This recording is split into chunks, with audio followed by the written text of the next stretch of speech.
Continuing on with the forgotten Gialli Volume 2 set, we are moving on with the second film, which is The Girl in Room 2A, which again is not quite fully Giallo. This one involves cults and is a bit of a psychological thriller. In parts, we follow the character of Margaret, who's just released from prison at the start of it. She's been placed in this kind of boarding house that she's to live and maintain for the next little while. And she is dealing with a lot of trauma of being put in prison for a crime that she is quite adamant that she did not commit. And she's struggling to come to terms with being out in the world, of having had a lot of her freedoms taken away from her. She's starting to hallucinate and see things that aren't quite there, like this reoccurring pool of blood within her room. And it tackles this kind of psychological element really well.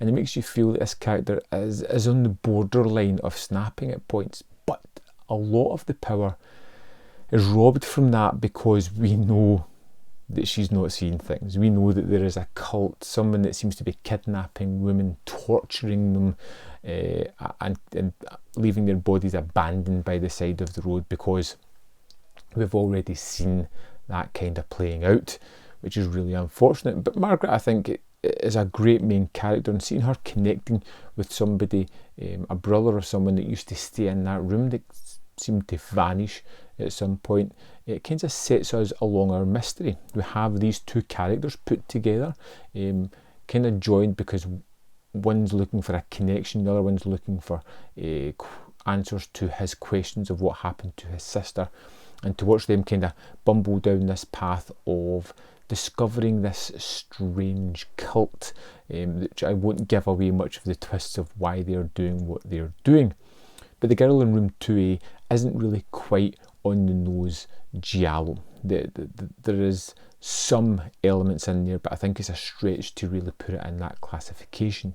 It's definitely a movie that delves within cults and killings and serial torture of forms of religious cults that are wayward and taking justice into their own hands and warping biblical passages to their own mannerisms. But The Girl in 2A was filled with great characters that really elevated the story. It was nice red herrings within this one that had nice clandestine meetings with strange people who were suddenly taken out. We had a masked antagonist who was rather fond of stabbing people with this strange poker-like device.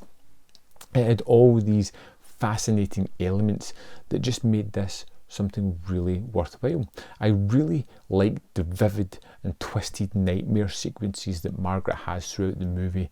These kind of strange, ethereal nightmares that kind of plagued her. The scenes where she's looking out a window and pictures bars was something that was really kind of prevalent throughout the movie. The constant pool of blood that kept coming back, and the idea that she was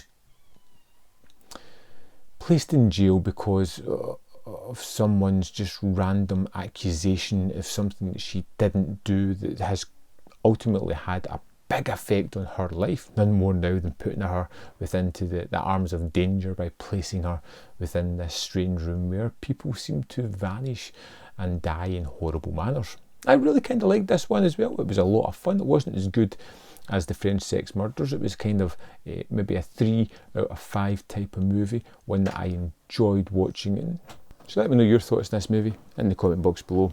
I'll see you next time on Man v Film.